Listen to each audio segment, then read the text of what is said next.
من العنف والاضطهاد النفسي ومن الكبت، وإني أبغى أكون إنسانة مستقلة، ما أقدر أتزوج الشخص اللي أبيه، ما أقدر أتوظف إلا موافقة ولي أمري. Saudi teenager Rahaf Mohammed captured the world's attention when she fled from her family during a holiday in Kuwait, was detained in Bangkok trying to avoid deportation. I want asylum. And was then granted her wish by Canada. This is Rahaf Alqunun, a very brave new Canadian. Canada has been unequivocal that we will always stand up for human rights and women's rights around the world. Her case isn't unique, but it's once again put the international spotlight on Saudi Arabia and its strict male guardianship system. Every Saudi woman is assigned a male relative whose permission they need for many major legal and personal affairs. She basically passes from the control of one male to another throughout her life. This could be her father, brother, husband, or even son.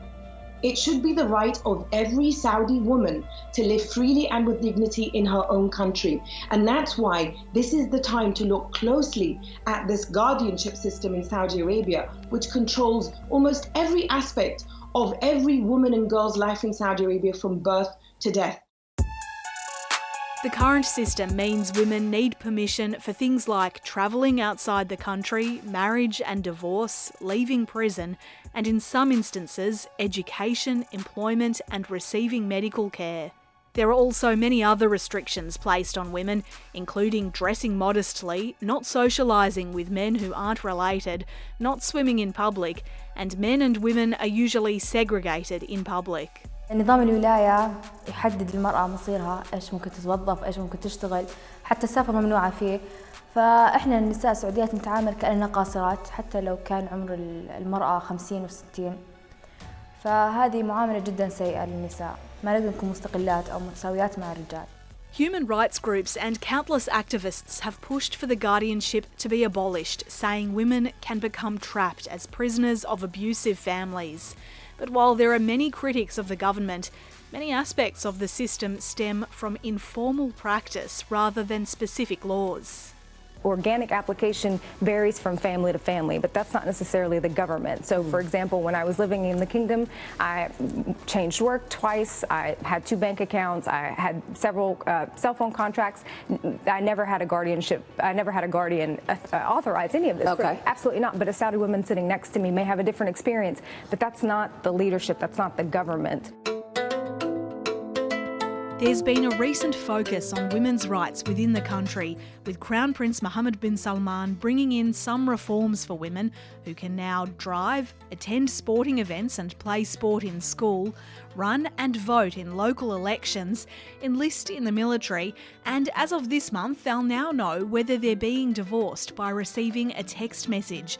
Before this, their husband could divorce them without their knowledge.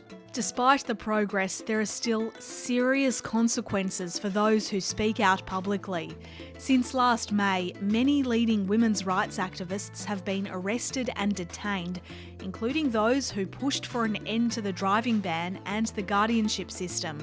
Human Rights Watch and Amnesty International say some of these political prisoners have been tortured. All these activists today are locked in prisons that no one knows where they are. They have one phone call with their family. There are no charges pressed against them. They have no access to lawyers. And the charges, there were no charges. There was only treason, and treason is 20 years in jail. And the only treason they had is they loved their country so much to campaign for equal society between men and women.